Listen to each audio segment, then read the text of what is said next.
Hello, this is Dr. Brian Rubin, and it is my delight to welcome you to this session of discussion. We're just going to be having quite an interesting time. I want to welcome all of you who are going to be joining me, and of course, those who are going to join a little later on. It is my pleasure to have you here today because I want to discuss something really important.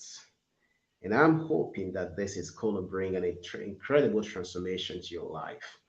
You see, as I always like to emphasize, results are dependent variables. I'm always concerned about the processes that lead to your choices. Because you see, the choices that you make is what actually determines the outcomes, the results.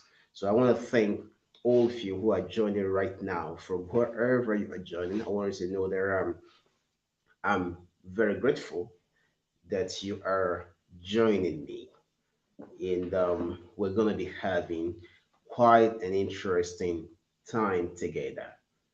And you see, what I want us to consider today is pretty important. We are looking at how to lead from the margin. Can you imagine? There is such a thing as leading from the margin. So let's start this way. Evil systems don't create themselves.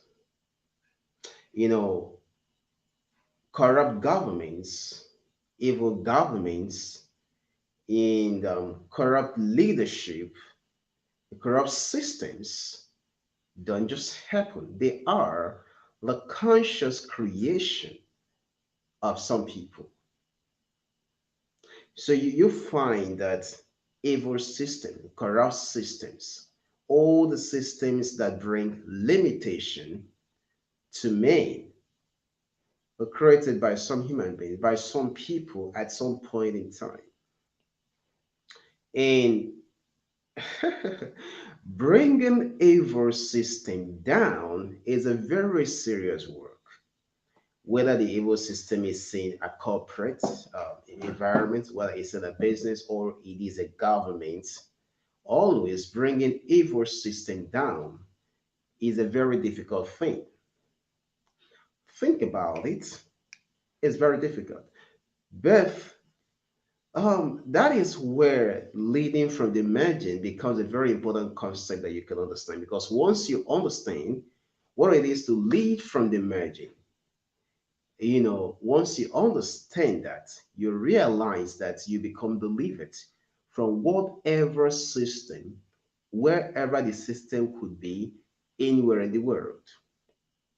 And that's what I want us to get right in at this moment. So I began by explaining to you that evil systems don't create themselves. They don't create themselves. So apartheid in South Africa years ago didn't happen all by itself. It was a conscious creation, the deliberate creation of some people, whatever their intention could be. Now that system was created and sustained by human beings. You see, so you need to get that very clearly that there are certain systems, there are designs to limit people. For example, the issues of race in certain countries around the world didn't just happen all by themselves. These were the results of people's conscious decision. So you find out that before a man could even step out in life, he is already limited. He's already supposed to be defeated. Suppose I remember reading from a chapter in the old biography of uh, Reverend Martin Luther King Jr. And he talked about how his mom told him about the racism that existed in America at the time and told him to have a sense of somebodyness because there was racism. Now, racism in America at the time defined some people to be less humans than others. And as a result of that, put a limitation on what those people could become. So, as a matter of fact, people start to fail even before they are born because the system was designed to make them fail, to make them inferior. So, you find out that you don't have the necessary structure, the tools, and the support that you require to advance your interest. So you find certain people, it could be a minority group of people, and your interest is not represented. So decisions are made against them because the system seems not to accommodate them. They can't just be like everyone else. And that can be a very serious thing. Wars have happened as a result of such terrible systems. There are terrible political systems, terrible cultures that push some people out of the game. In certain cultures, there are certain things that women can just do. And that's a serious problem. Somebody is filled with capacity, with ability, with potentials, but the system shuts him out. Now, you could be such a person.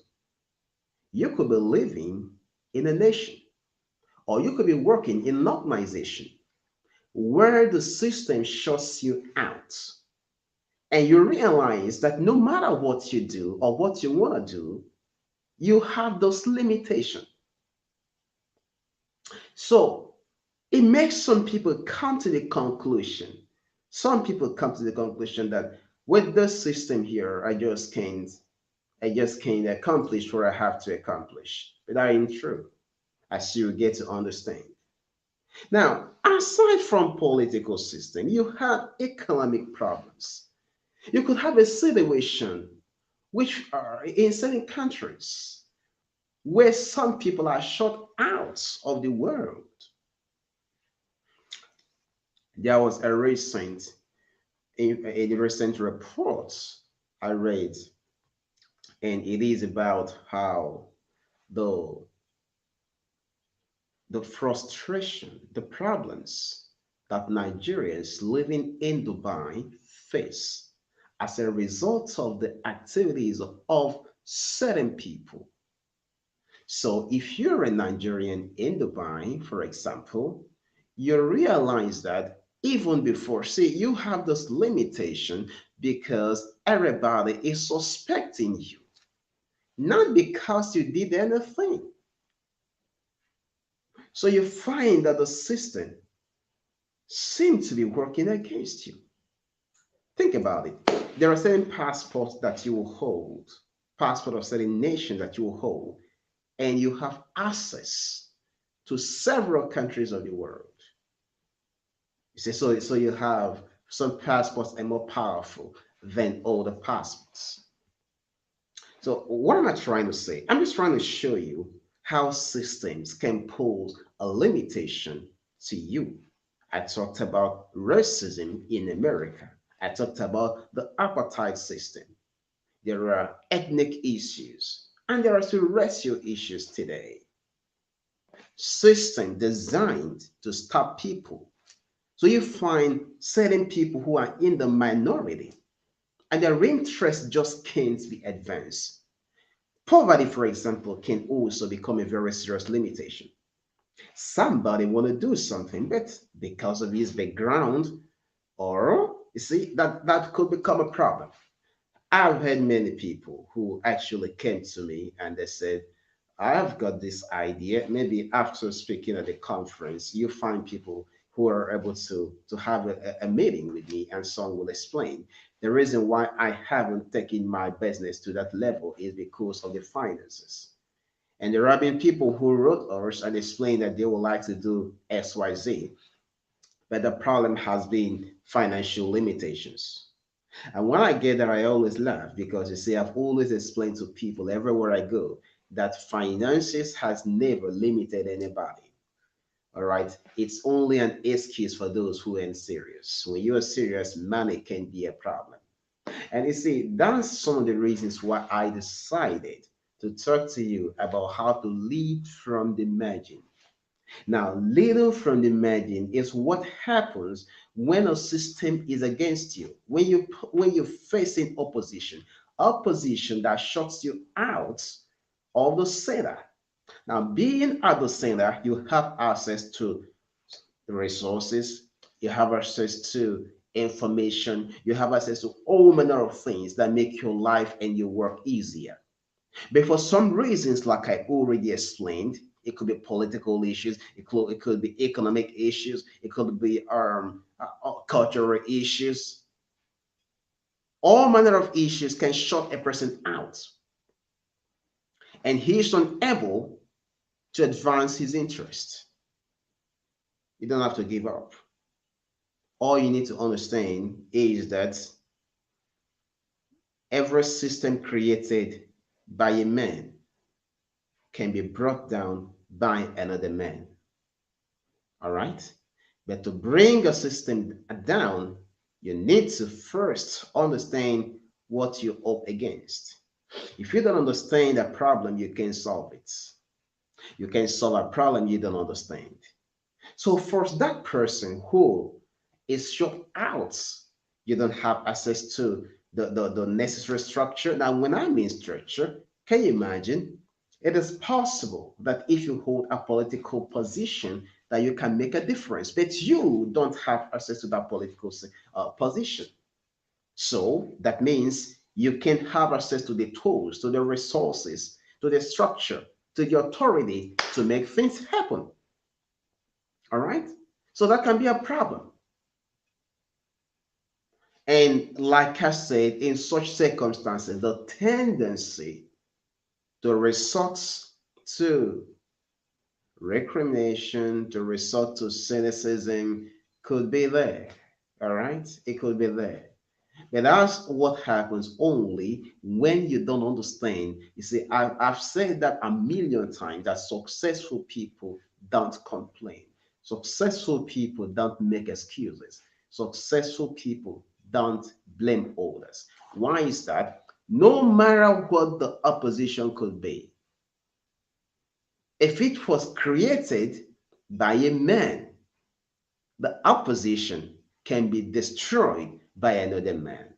You see, one of these days I'm going to have a conversation with you and I'll bring your thoughts about how to manage opposition strategically, whether it is political opposition or whatever kind of opposition. You see, you can turn opposition into an asset. You can. You only need to know how to approach these things. All right, so, but what I'm dealing with today is how to lead from the margin. And I explained leading from the margin happens when you are shut out of the mainstream. Imagine you don't have access to the media. You don't have access to information. You say is to the necessary systems and resources to help you um, get your interests to prosper.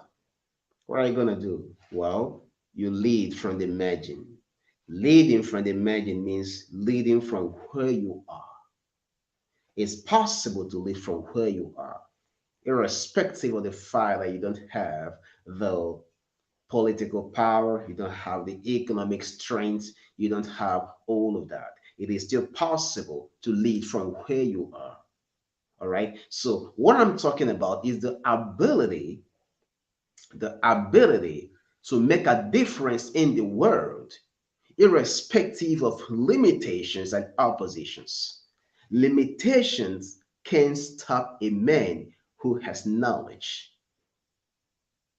It can stop you if you have knowledge. Because the center, remember, the center was created by some people and it can be destroyed by other people. You only need to embrace the concept of marginal leadership.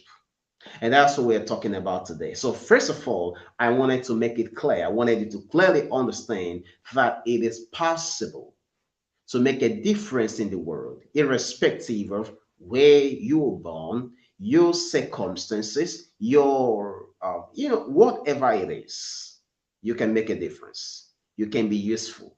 You can get your ideas to prosper. It is possible. Money or no money, nothing is a limitation. When you can lead from the center, you lead from the margin. Leading from the margin means leading from where you are. So the first thing you do when you want to lead from the margin is to understand what you're up against. Understanding what you're up against means separating causes from effects. Many people are carried away by effects, and they keep on analyzing and analyzing and analyzing the effect rather than the cause. For example, if you live in South Africa in the days of the apartheid, and your concern is that there are certain restaurants where you cannot enter and eat, or when you enter in certain restaurants you have to eat the food in a rubber plate. The rubber plate, the restaurant is not the problem. Don't let that don't let that be the problem. Don't bother about plates and where you can eat or where you can't eat. The real deal is to understand the reason why you can eat at that restaurant. What is the problem? What is the problem? Is it really because of the color of your skin? No, it's not because of the color of their skin. It was because of an ideology passed, an ideology that had been passed to people, and those people have accepted that ideology. Why would it be years ago in the United States that if you have a seat in a bus and a white person enters the bus, I mean, they're called white people, and I don't actually understand the reason for that. Nobody is actually white. Somebody could be fair skinned, somebody could be chocolate. But you see, we've lived through and we've just flowed with this, all of these, you know, words and ideologies. But okay, so a white person enters the car, the bus, and the black man has to stand up. The problem is not because he's black and he is white. The problem is because of an ideology. Come on, think about it. Children never worry about the color of the skin. So that's not the problem. The problem is ideology, is an ideology. So you want to understand that we are dealing with an ideological problem. And ideological problems are difficult to deal with. Because even before you start talking about it, people are already against it. They don't want to hear, they're never going to hear you. So that's why I said you need to understand what you are up against. When you understand what you're up against, you understand that whatever ideology is who is resulting in whatever you are saying, and people having to stand up in the bars, having to eat in certain restaurant, being considered all to be all fraudulent in certain nations. Whatever brought about it began somewhere, and it is focus that has sustained it in the mind of people. So the person that will lead from the margin has to understand what he is up against. Understanding what you're up against means assessing the situation as it is without sentiments. You didn't create this problem, even if you created it, all right? But you need to understand it. You need to understand, you need to assess this problem and understand it as it is. Now that set the stage for solving it. What are you up against? What do you not have access to? You don't have access to education. You don't have access to finances. What is it? It's got to be clearly defined. Now, the major priority of the man who is leading from the margin is to come to the center. Now, let me explain something to you. The center is not government. Because when I say you're not in the center, there is a tendency to think it is the government. No, the center is a place where everything connects. where you have access to everything you require. Everywhere you turn around, you have all of the resources that you need connected. That's a center. Now, this man is at that man, and he doesn't have access to the center. The first priority of the man who will lead from the margin is to get to the center. And getting to the center may not be possible, may not be easy, because the system that has shut him out is sustained by people who have bought into the ideology that created the system.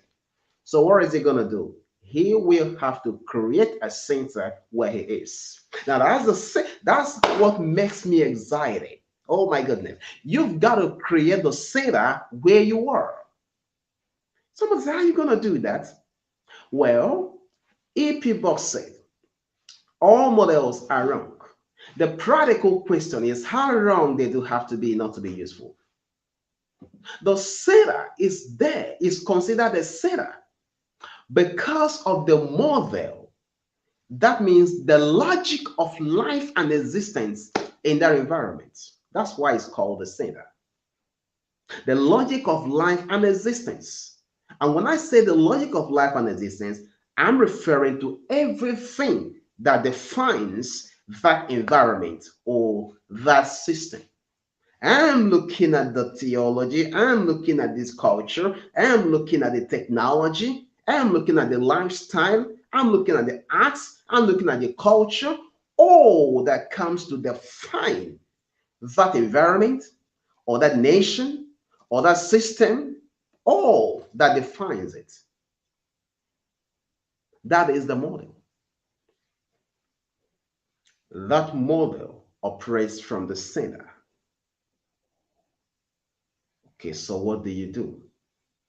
What you do is to study the center and understand what powers it, what makes the center relevant, because you're going to attack it. And you attack it through innovation and creativity. That's how you attack it. How was this ideology created? You see, all of the problems we have in the world are mostly ideological problems. That's a problem. If you get rid of the ideology, if you challenge and dethrone the ideology, the problem dies naturally. Okay, so what powers, how was this ideology created? And what sustains it? All right, it could have been that the ideology was created by a certain book, written by a certain man at one time. All right. If the ideology was created by an author, the ideology can be destroyed by another author. This author is going to have to make a compelling argument. Now, when I say a compelling argument, I'm not just talking about words. Words are powerful. Benjamin Franklin said, give me 26 late soldiers and I'll change the world. And by that, he referred to the 26 letters of his alphabet. That's what he considered his 26 lead soldiers. So words are powerful. Words are powerful. So Jeremiah said we have within us a marvelous force of incalculable power, which can change our lives. So words are powerful.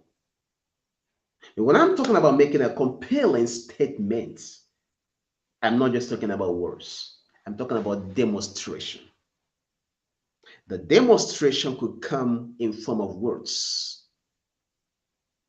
It could come in a form of technology. What we are talking about is overriding the system that shuts you out.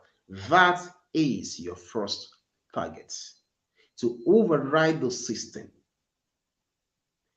In other words, you are going to have to devise and design another system to help you accomplish the goal you want. That's how you make a statement. That's how you make a statement. And that's the priority of the man who is leading from the margin. The man who is leading from the margin, his first interest is to secure a center. And what makes it a center is the value within it. So you are going to have to create a compelling value that will make the center obsolete. If you can do that, you win. That's what innovation is about. So the man that will win, that will lead from the margin, leads and wins with innovation and creativity. He understands that every system that was created by human beings. Created the world, that means value delivered. All right? So he knows that to override the system, he needs a more compelling value. With a more compelling value, you will override the system. Now, the question for you is, what are you up against? That's what you need to understand. What are you up against? All right. It is possible that what you are up against is stupidity. It is possible that the reason why you are shut out is because you are considered stupid, not good enough, not human being enough. That could be the problem. Think about the Bible. In the Bible, somebody said, "Can anything good come out of Nazareth?" And it was referring to Jesus. Can anything good come out of Nazareth? So before he could start, he was already a write-off. Think about it. So you understand what it means for a system to be against you and how you must respond. I said you're going to have to override the system. That is your first priority. Your first win is to create a compelling value that gives you a new standard. All right, so the superior executive begins by occupying territories not contested by others. He positions the resources with ease because he begins by occupying territories not contested by others. He builds a new center of attraction through compelling value because what people seek is value.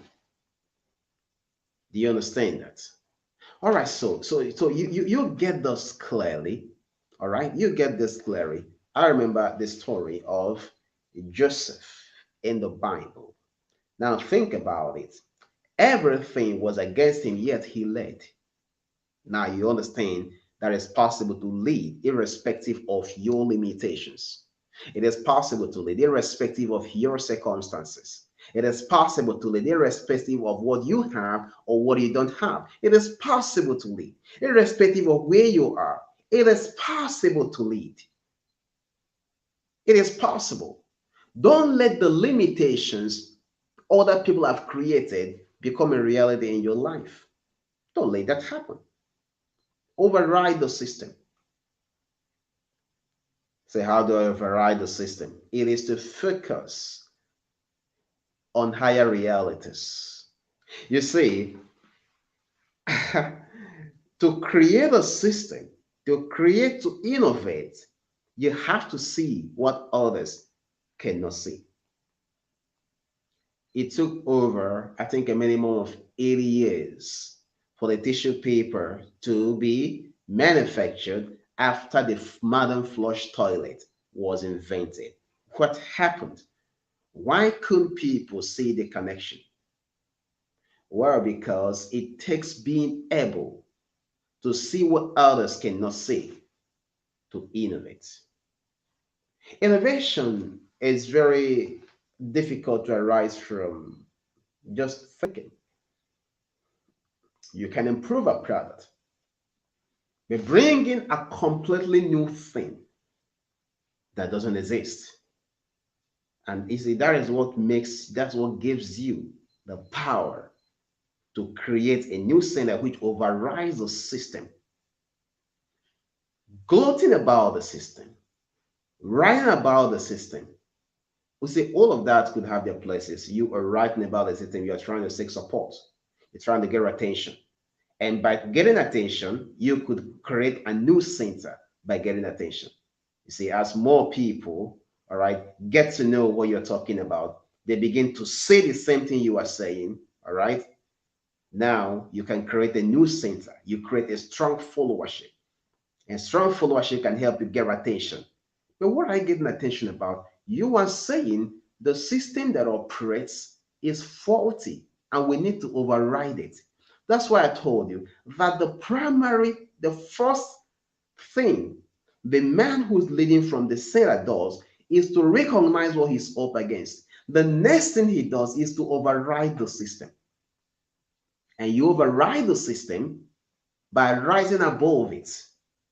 How do you rise above a system? Well, you rise above a system by refusing to function according to its dictates. That's how you do that. Think about Joseph, his father, he didn't have a great position.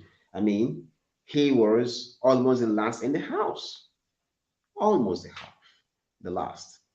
And he had a dream that didn't make the brothers, nor even the father, very happy with him. The father said, how can you say that your siblings and your mom and me will bow down to you? That's nonsense. You can't say such things. Be careful, don't say it again. And now the brothers conspired against him. So he was in opposition, but he's meant to lead. How do you lead from the margin? How? Refuse to make the center your limitation. Rather than focus on the center, focus on what you want to achieve. The center is a tool, and you can create a new tool. Joseph, for example, didn't focus on the wickedness of his brothers. When he got into the house of Potiphar, he didn't focus on the wickedness of Potiphar's wife. When they got into prison, he didn't focus on his circumstances. He was focused on his vision. He was focused on solving problems for people. That's why you must understand that the world, in all of its troubles, still moves ahead. You, irrespective of your challenges, can move ahead. But that happens when you refuse to let the limitations you see around you become your problem because you can lead from the margin. Now that's what happens. You don't focus on the situation which frustrates you. If you do that, you get more frustrated. You understand that? You don't do that. Think about it. If you are seeking influence, becoming the mayor of your city or the governor or the prime minister or the president, right, could give you influence. But that's not the only way to have influence. Anybody who can solve a problem for people will have influence. The reason why governors and political leaders are influential is because they belong to a system. They function in a system that many people put their hope in. That's why. So, government is a creation of human beings. And you can create too. It's called leading from the margin.